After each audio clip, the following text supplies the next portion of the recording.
Most people talk about brand from the neck up, strategy, tactics, and frameworks. Today's guest talks about brand from the soul. He's a strategist, writer, speaker, and a global voice on justice, equity, belonging, and human connection, all through the lens of leadership and creativity. If you want the truth about what really moves people, culturally, emotionally, economically, this is the conversation.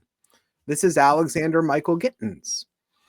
Welcome back to Is Anything Real? The show where we cut through the noise, call out the nonsense, and get honest about what actually drives growth. I'm Adam W. Coach, author of Make Your Own Glass Half Full, and host of this conversation where founders, creatives, and change makers pull back the curtain on what's real in business, culture, and leadership.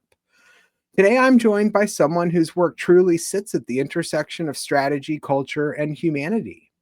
Alexander is a consultant, speaker, and widely published thinker whose writing on leadership, identity, and society has reached millions. He brings a rare outsider-insider clarity to American culture, informed by Caribbean roots, Canadian upbringing, and global experience in music, sports, and business. This is a conversation about creativity, justice, identity, and the real roots of influence. Welcome today. Oh, thanks for having me, Adam. What a beautiful introduction. Awesome. Alexander, you've lived across cultures, Guyana, St. Kitts, Toronto, the States. How has that global immigrant-rooted identity shaped the way you see leadership and humanity? Yeah, it's the absolute best. Like you said, my parents are from the Caribbean. I was born and raised in Canada. I spent most of my teenage years playing baseball and music in the States, and I've gone to 4 universities in 4 different countries. So you're absolutely right. I have seen, experienced, lived in, and rubbed shoulders with great people from all over the world. Yes. But I think fundamentally, and you know this from our pre-interview, people are people. It demystifies the us versus them. It demystifies the left versus right. And when you really get down to it, we have the same hopes, we have the same dreams, we have the same aspirations. The question is, how do we, by interacting with people that are different than us, that different ways of living, different ways of thinking, how do we both respond to those differences, then reflect on them and become a better version of ourselves for our families, for the community, and for the future of all of those wonderful nations that we talked about? I love it. And you've also said being an outsider to American culture actually gives you a clearer lens on it. What do you see from the outside that we sometimes miss from the inside? Yeah, so I'll look at this from 2 perspectives, because being a Black Canadian and then living in Black America and then interacting, it was a literal culture shock, which I didn't expect. Maybe the people in the areas I live, specifically Detroit, didn't expect. But there's something about being an immigrant and coming from an immigrant family and having that we're going to work twice as hard, we're going to get ahead. And it's a different mindset than perhaps someone who's lived in a country for a long time. But let's look at America from 2 lenses. And first is the lens of a global citizen who hopes that America is everything that promises it will be when it comes to global leadership, peace, prosperity, economic safety, providing for its citizens. We all want those things globally. And when you look from the outside, you realize that the worst of us sometimes are the loudest voices, and the best of us are some of the quietest voices. And just like Abraham Lincoln said in his inaugural address so many years ago, we want the better angels of our nature to come to the forefront. And that's my hope, is that the voices of hope and unity are the louder voices, and we don't just retreat to our own corner. So that's as a global citizen. Do better, be who you say you are, and do it at altitude. Yeah. As someone who spent time, many years and many months living, and the funny thing, Adam, is I've probably visited and stayed in more states than your average American, probably 40 different states. Great. And so I've really been all over the country. And I think the thing that people outside of America may miss is community to community, the way that adult Americans sacrifice, give to their community, coach baseball, coach soccer. I mean, it is wonderful to see. I remember we were in St. Paul in Minnesota there. Sure. And I remember just this parent just encouraging and motivating this Pop Warner team. And it was so hot. You don't think of Minnesota as being hot, but it was so hot that day. And this parent was just coaching up these kids and loving on them. And you're thinking, this is the part that I don't think that the world sees, that as far as per capita giving, Americans give to their culture and to their communities at the top of any chart. So they're good people. You just got to get close enough to see it. And that, so it's yeah, you can't believe everything you see on TV. Yeah, let's put it that way. Well, I know also, you know, you and I both talk a lot about belonging, not just diversity. From your perspective, though, and in your view, what makes people feel truly seen when we're talking about being inside a team, you know, a brand or a community? Yeah, it's a great question. And for most of my life, I absolutely felt like I was in the wrong place. Like people didn't care about the things that I cared about. And it's hard to see now, but as a pretty shy kid growing up, I had to work on it. But having grown up as more of an observer, as most introverts are, you really appreciate the fine art of listening. Should we say, Adam, the lost art of listening?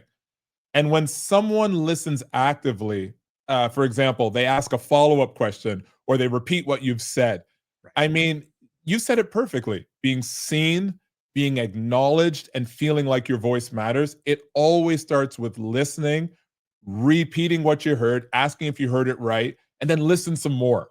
You'd be surprised how much you can gain from someone that you knew little about if you're willing to listen and do so actively.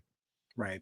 And I mean, you know, also belonging isn't created by policies, right? Or people who just have the loudest voice. It's actually created by the people who make space for others to be fully themselves. Yeah, I would argue. I'm going to get you to talk about that a bit because you are such a unique person, a unicorn in a lot of ways. But when it comes to belonging, there's a lot more to you than meets the eye as well. So let me throw that question back at you. What have you noticed is effective when people who may feel marginalized or ignored feel more included? How can we make them feel like they belong? I mean, a lot of it honestly comes down to just meeting people where they are and not where you come from. You know, I love, we started our initial conversation talking about origin stories, right? And when you dig into what drives someone from an origin, not necessarily where they are today or where they hope to go tomorrow, that's powerful. And that gets into putting yourself in others' shoes. But it is about, you know, what I like to take the concept of grace and talk about that actually. And, you know, grace in the sense of a non-religious context, grace for ourselves, but then also giving that space and giving that silence, I think is one of the most important things within that context of how I think about grace and how I define grace, actually. That's wonderful. My best friend, one thing I admire about her is, well, let me say first, she grew up in a refugee camp in Thailand. She's from Cambodian descent. She lost her dad when she was young. She lost her grandfather as well. And she came to Canada as a refugee.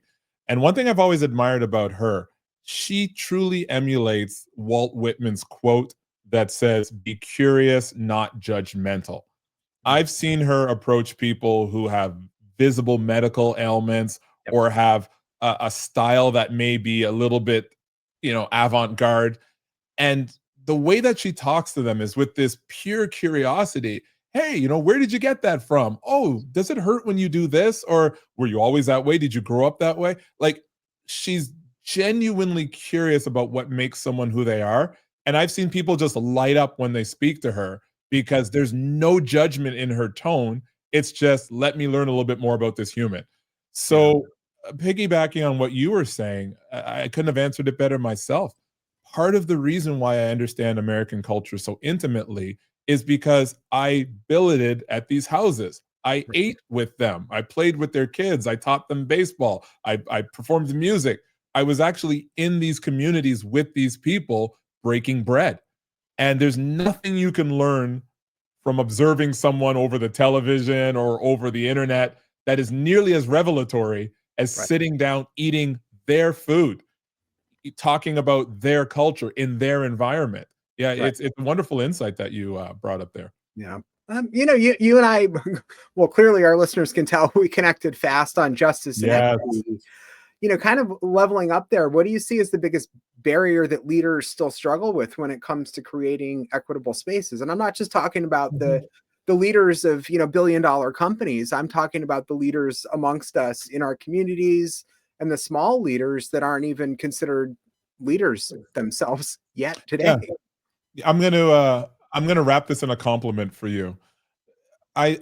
All of us, me as a born in Canada, coming from immigrant families, spending a lot of time in America, having done university overseas, having played baseball around the world, Yep. all of us bring a perspective to every situation that we're in that is shaped by the 1 million, 10 million, 100 million micro interactions that we've had in our entire life.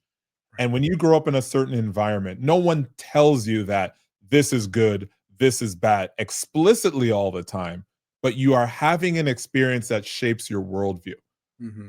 When I see someone who is struggling to acknowledge the contribution, the differences, the uniqueness of people, it always starts with a lack of self-examination and understanding that your perspective is unique to you and where you grew up and how you were indoctrinated, positively or negatively. And Right. when you're interacting with another human being, their journey is not more or less important than the one that you are on. And for you to be able to get any sort of value from that interaction, you need to first acknowledge that I am coming to this situation with a perspective that this person doesn't have. So it's my job to understand the space I'm in if I'm interested in synergies. And Right. that is fundamentally lacking because, and I want to be very specific here to a middle class American way of thinking, because you and I are both severely educated people. And so I may fall into this same situation. We have this illusion of a meritocracy where we believe that all of the wonderful things that we have, we created them for ourselves. We believe that we pulled ourselves up by our bootstrap, and all of the great advantages we have is because we were so good. Mm-hmm. Let me be clear. Mm-hmm. By being born in Canada, by being literate, by speaking English, by being healthy, I have already won the global lottery. My Canadian passport, my literacy, my safety, my health, it's already the greatest gift that I could be given. And Adam, I did nothing to earn those things.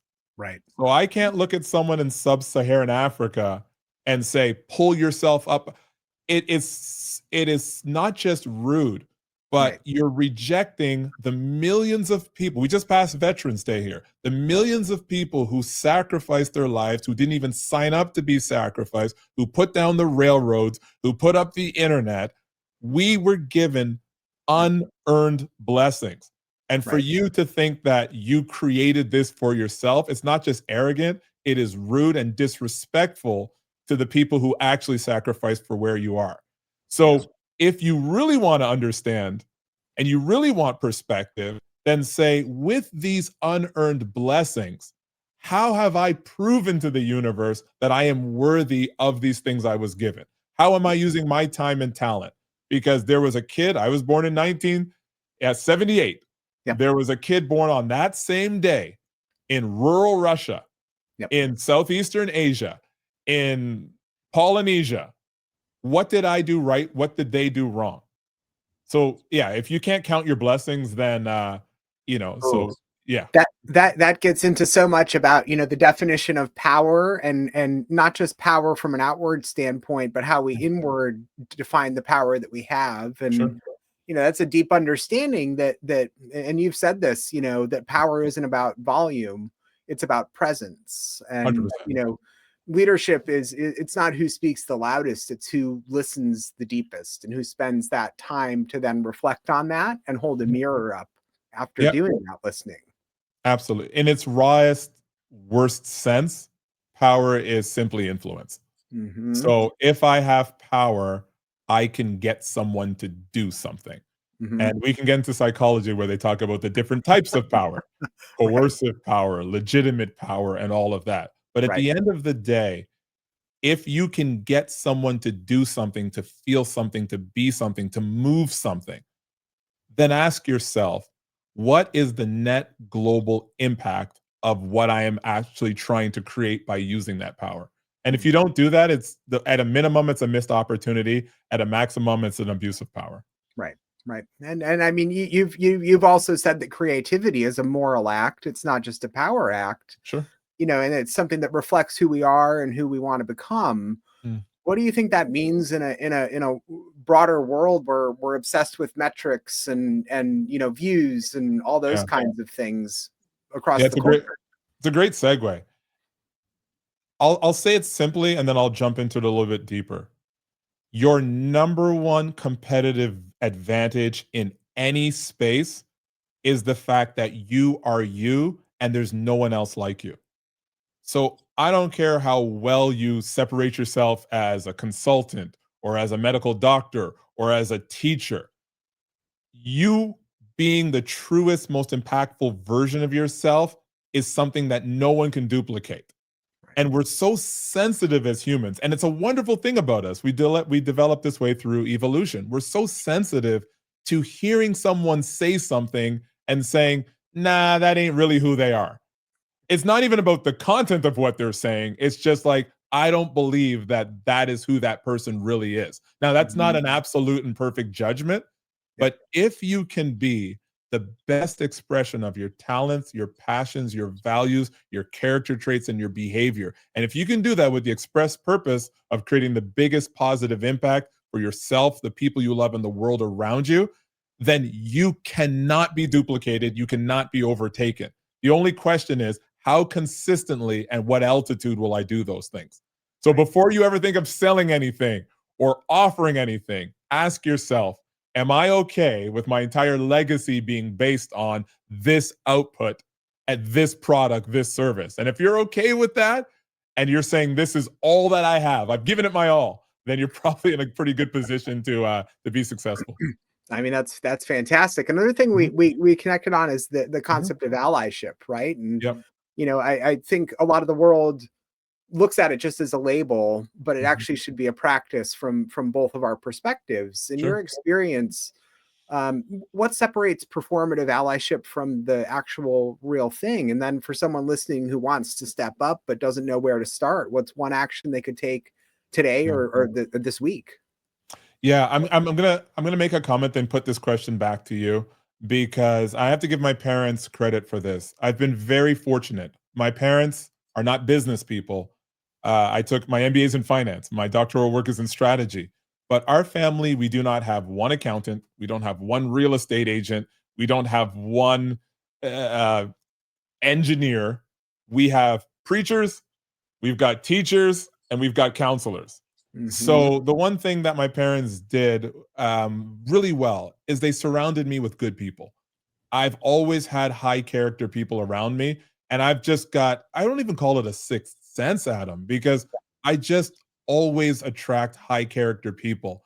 And when I feel like something is kind of off, I don't even think it's that person's fault. I just think there's a misalignment, and I just take my time and my energy out of Sure. that situation. But I've been Sure. very fortunate.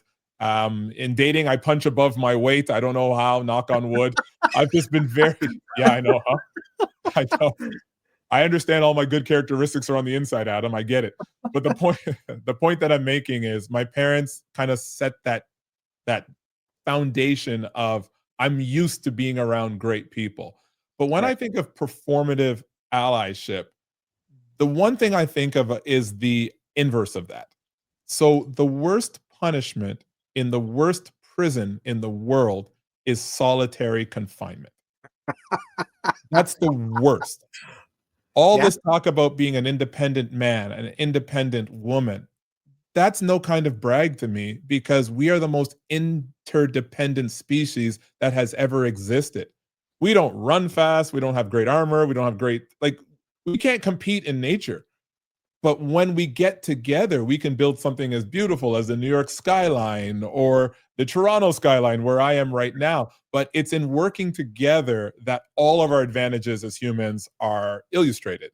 So I'm going to throw the question back to you with the premise of everything good about being a human, all of it happens in concert with humans that have complementary skills and create synergistic results. But talk to me about this performative allyship, because that sounds sinister and you need to point that out. I I mean, to work against it though, Mhm. I think really what it comes down to is getting out there and meeting people in your local community. Sure.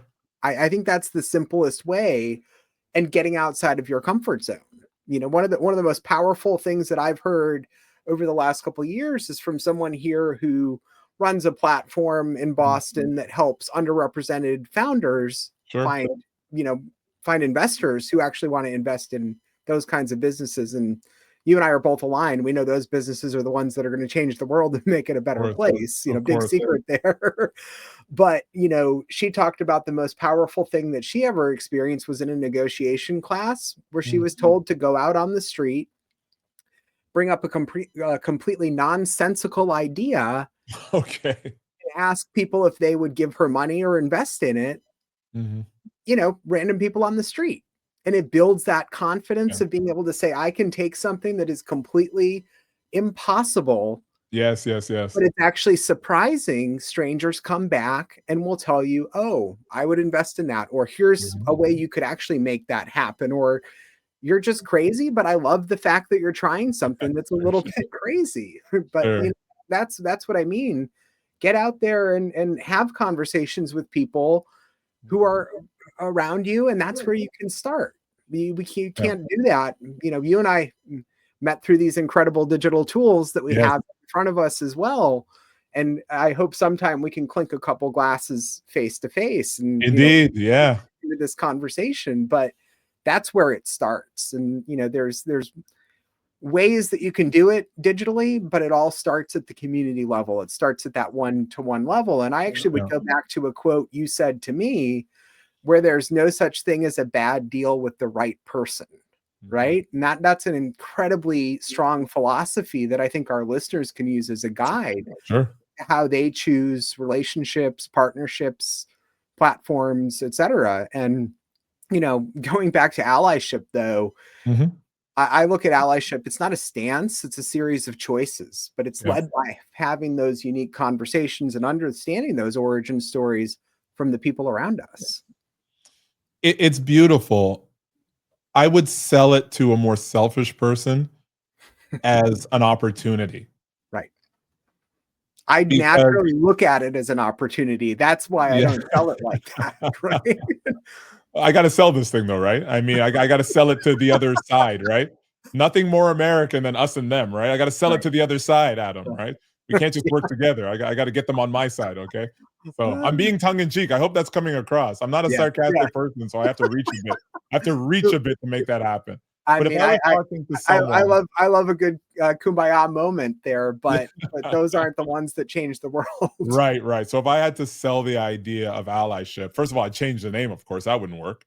Right. But I would masquerade it as anything that you hope that this community does for your behalf, whether it's something as horribly like reductive as, well, I don't want more crime in my neighborhood because of them, something horrible like that.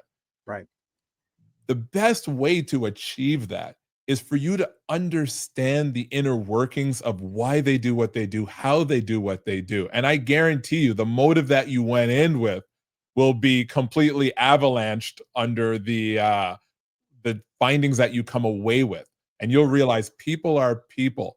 And if you put a group of people in a certain circumstance, historically or otherwise, you would do the exact same thing. And it's Mhm. only your blessings and your opportunity why you don't know that about yourself, right? You've Right. never had to learn that about yourself because the kind of danger that you've experienced is maybe psychological or social, but you've never been in a place where you feel like you have nothing to lose, everything's working against you, and every statistic says it's true.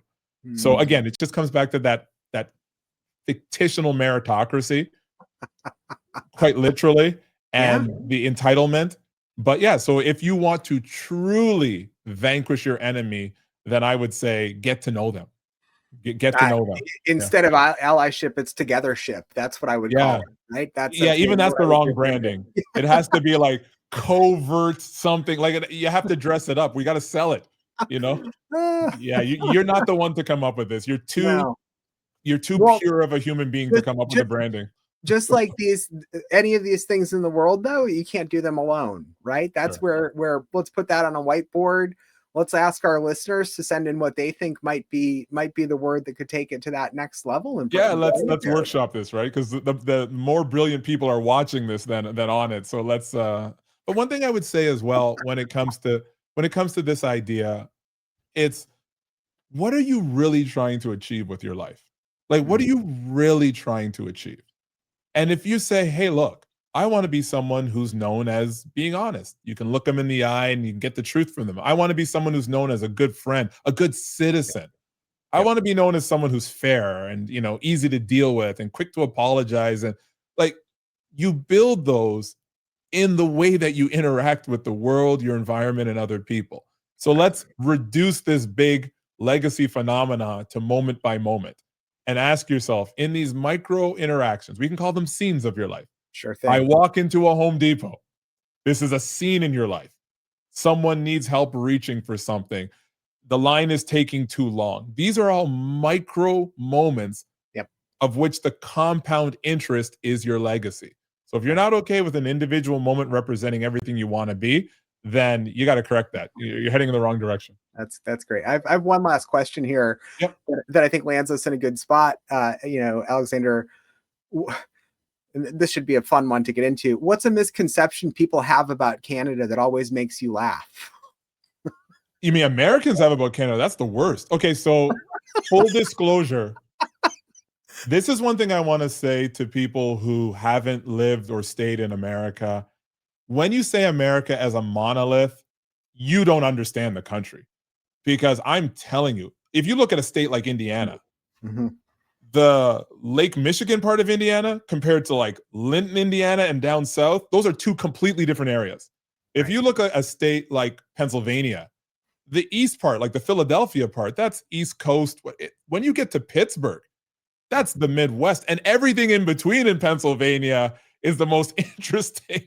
Yeah. You might turn back the clock a little bit when you're going through the middle of Pennsylvania. So I think the one thing that I'd say the world or Canadians get wrong about Americans is that it's some kind of monolith. Because when and I'm not just talking south and north, there are communities like Scottsdale, Arizona, and San Diego, California, where I'm like, there cannot be better places to raise a family. Like there's some gorgeous places out there. But I think the thing that Americans get wrong about Canada in general, it's not that they're getting it wrong about Canada. And I don't want to lose my Canadian citizenship over this. I just think because I live in Toronto, Canada, which is a city of 7 million people, which is the second biggest financial hub in North America. It's bigger than Chicago. We are the most educated country in the world. When I think of Canada, I think of Toronto. And so if someone says, hey, do you live in igloos? Hey, do you have cornflakes in Canada? I've heard that one before. I'm thinking that I live in one of the most sophisticated cities in the world, the most But if I was to put a pin on the map of Canada somewhere randomly, like in the middle of Saskatchewan or something, I think some of those stereotypes, there might be a moose or two out there. So what I would say is, in general, Americans truly do not believe how beautiful and wonderful the world is outside of their gates. But 80% of Americans have never even left their state before. So it's literally just ignorance. It's just ignorance. But get out there and explore, right? Well, you just explore the parts of your country, and then you will shape your own. You'll shape your own view of America completely. The city of Seattle is further north than I am right now in Canada. It's way further north, right? Yeah. So when I went to the UP of Michigan, they felt more Canadian than I was, right? So So what I would say is, rather than repeat all the ridiculous things I've heard about Canada, I made the decision, and this is the first time this is going to be announced. So you're getting a world premiere. I made the decision that I need to answer the call and I need to take my nephews to the Arctic Ocean. I made the decision just yesterday. So for Christmas, I've got them some Arctic maps and pillows and all of that. And I've decided we are going to fly to the Yukon territories. So for Americans, Alaska adjacent, we're going to fly there and we are going to drive the 2-day drive until we can completely submerge ourselves in the Arctic Ocean. And then we'll Wow. talk about Canadian stereotypes, because I think up there's the realist Canadians. So I'm going north. I'm going north, Adam. Well, Answering the call. that'll be our next episode, that trip recap and getting into the realist Canadians. There is absolutely no cell phone service up there, so we'll definitely have to do it if I get back. All right, All I don't right. get consumed by a grizzly. No, a polar bear. Polar bear. Yeah. That's incredible. All Yeah. right. Alexander, this was one of those conversations that really Mm. hits on the head and the heart. You know, your perspective Mhm. on identity, humanity, equity, and leadership is something, you know, our industry and honestly our broader world needs way more of. Before we Sure. close, where can listeners find you, Rupert Rodney, read your work, and stay connected to everything you're building? Yeah, no, thanks for asking. Super generous. So for thought leadership, you can go to alexandermichaelgittens.com. And on that website, you can find links to my essays, to my videos, and to all my social media platforms. For business, our company is called Rupert Rodney. And you can find that by finding me on LinkedIn, and then Alexander Michael Gittens, and then finding our company. But more than anything, if you're curious about what the foundation behind the ideas that we've talked about today are, we put together a wonderful video essay called Higher Profit. It's 1 hour long, and it mixes together our business philosophy with the way that we hope the world will be as individuals. And you can find that by just typing in Higher Profit, Alexander Michael Gittens, or Higher Profit, Rupert Rodney on YouTube. So I would say start there, watch that 1 hour presentation. It's like a good university lecture set to music, okay? So you'll have to put your thinking cap on because it's provocative. It'll make you think. But that's probably the best place to start. And then once you've watched that and you've thought about it a little bit, it'll probably be a great place to combine your own thoughts and come up with something uniquely you. Fantastic. And we'll link to that below, of course, along with everything else that you mentioned here, Alexander. Wonderful. So incredible. You know, what hit me from this conversation is really simple, though. You know, that the influence that we all have in the world doesn't start with expertise. It really Sure. starts with identity. And the people who are shaping, I would, the next decade seems limiting, but the next decade of culture and maybe beyond won't be the ones shouting the loudest. They'll be Yeah. the ones holding the deepest space, you know, for Yeah. truth, for humanity, and for each other. And I'm Yeah. proud that we could do this together in that realm. Wonderful. Adam, I want to leave you with a verse because I grew up very religious. I'm not anymore. But there was a verse in the Bible that said, "What good would it do a man if he gained the whole world but he lost his soul?" Right? So it's a lovely verse. It's a great question. But there's a paraphrase of the Bible called the Message. And that verse is paraphrased in a way that I think kind of brings together everything we talked about today. It said, "What good would it do if you got everything you ever wanted, but you lost you, the real you?" And I think that's sort of what we're talking about. Like, Right. what is the essence of everything you are? What are the better angels of your nature? And what does that look like at altitude? That's the question I'd like to ask of myself and anyone listening. That's incredible. That's incredible, Alexander. All right. Well, you know, thanks to our listeners for tuning into Is Anything Real? And if this episode gave you something real to think about, share it, leave a review, and join us next time as we keep exploring what's true in leadership, creativity, and growth. You know, until next time, plug in, power up, and keep finding what's real, everybody. But Alexander, it's been a huge pleasure. Thank you very much. My pleasure, Adam. Thanks for having me.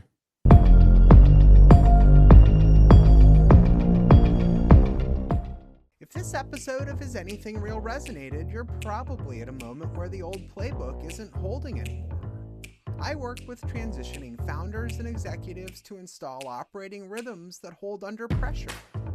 Not motivation, not hype. I've spent over 20 years inside high-pressure environments and worked with over 300 leaders through moments where clarity mattered more than speed. If you want clarity you can actually rely on, book a foundation call at adamwbarney.com. Clarity over chaos, always.